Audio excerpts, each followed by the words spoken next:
each other. We got to know what each other's going on in their lives. We got to know what's going on in each other's lives so we can pray for each other, so we can hold each other up, so we can keep each other safe. Come on, give them a praise. Yeah, Lord. Yeah, Lord. How many of you know it's right? How many of you know it's right? How many of you know it's right? Come on, give God a praise. As we consider our text, Paul is writing this epistle to the saints at Rome. When Paul set out to write this scripture, or to write this text, he had three things in mind. Number one, he was going to teach the fundamentals of the doctrine. Number two, he was going to explain to them the instructions concerning holiness. Number three, he's going to give practical instructions concerning Christian living. How many of you know we need some practical instructions today? People don't want practical instructions. People have, they love doctrines of devils. They have their ears tuned into things that don't even mean them any good. As far as the kingdom is concerned, the Bible says in the last day they will have itching ears.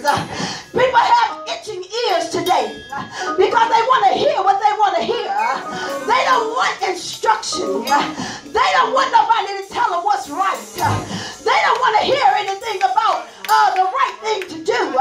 They have itching ears. As long as you tell them they're going to have big houses, as long as you tell them they're going to have big money, as long as you tell them they're going to drive big cars, they're all right with that. They don't want to know about their sin. They don't want to know that it's holiness. They don't want to know that because they have itching ears. Come on, give God a praise. They don't want practical instruction, but we need practical instruction in our day. There was a time when people understood that you can't serve God and shack. There was a time people understood you couldn't serve God and be a fornicator. There was a time people understood that you couldn't go party all night long and come to church on Sunday morning and sing in the choir. There was a time when people understood you could sleep with another man that's not your husband and come into the church house and lift up holy hands. There was a time people understood that, but people don't want, they don't want instruction today. They don't want instruction. They don't want instruction. They want to do it their way. They want to do it how they want to do it. They don't want you to correct them. They don't want you to set them straight. They're happy being on this ground. They're happy living the way they're living. They're happy doing it the way they want to do it. But how many of you know we can't do our thing? We can't do it our way. We can't do what we want to do. We can't live how we want to live. There is a guideline. There is instruction. There's 66 books of instruction. How many of you know we got to do it God's way? Somebody say God's way. God's way. Yeah, Lord. We got to do it God's way. And God says, holiness without which no man shall see the Lord. How many of you know that's right? We need to get practical instructions again. Pulpit ministers, we got to get practical instructions because people can gain this whole world. They can gain the big homes. They can gain the fine cars. They can gain a big bank account. And they can still lose their soul. I want you to know, preachers, we got to preach this thing right. We got to tell it like it is. We got to tell it straight. Because if we tell it straight, people will know what it takes. They'll know what God is calling for. They'll know what they have to do. So we have to get it straight. How many of you like it straight? I don't know about you, but I like it straight. Give it to me straight. Don't play with my soul. Don't tell me something that ain't right.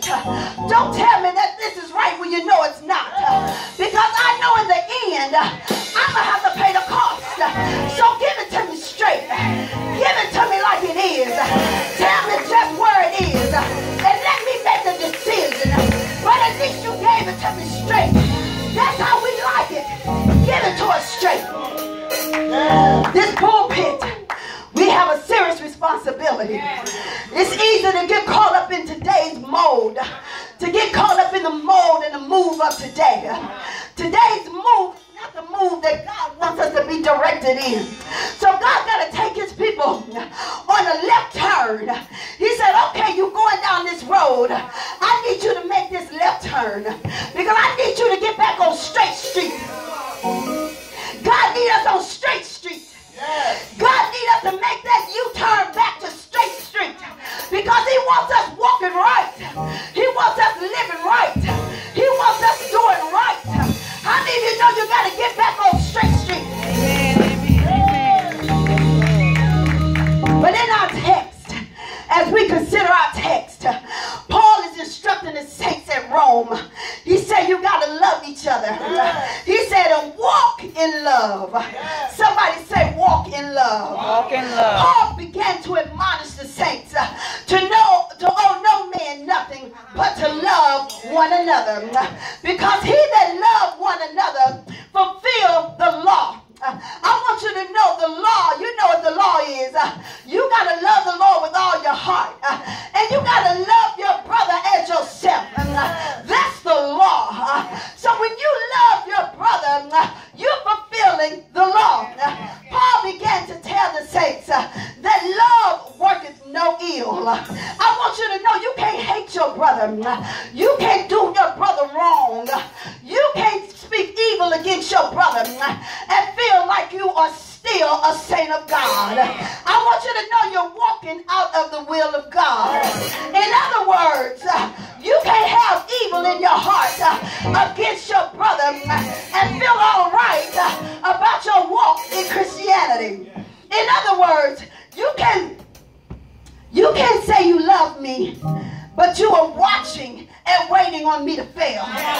You can't say you love me and you are waiting on me to collapse. That's not love at all. We should not have evil against our brothers. We should not speak evil against our brothers. We cannot walk disjointly with our brother and feel we're still in the will of God. Now is the time for us to wake out of sleep because Jesus is coming soon. I want you to know we've been hearing this for over 2,000 years that Jesus is coming soon. Some of you have been hearing that ever since I was a little girl. But I want you to know we have to walk in love because Jesus is coming back for a loving people. He's coming back for a people that love each other. He's coming back for a people that have cleansed themselves. He's coming back for a people that have cleansed their hearts. He's coming back for a people that's without spot or wrinkle. He's coming back for a people that have no blemishes. He's coming back for a holy people. And being holy means loving each other. Give Lord a praise. He's coming back for a people that don't mind holding up this faith, that don't mind continuing for the faith. We will have to find ourselves resisting the devil and working to tear down the kingdom of darkness. The Bible says, let love be without dissimulation.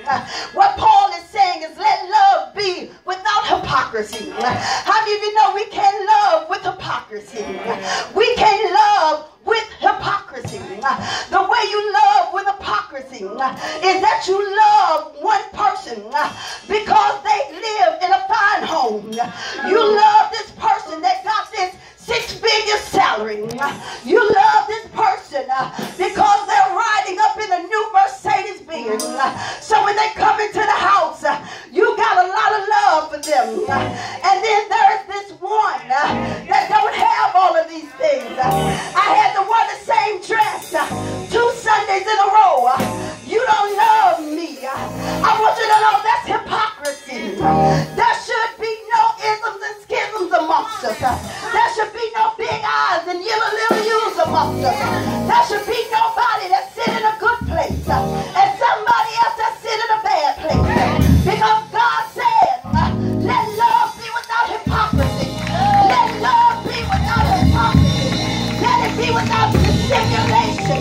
You gotta love everybody. I may not be what you want me to be, but you gotta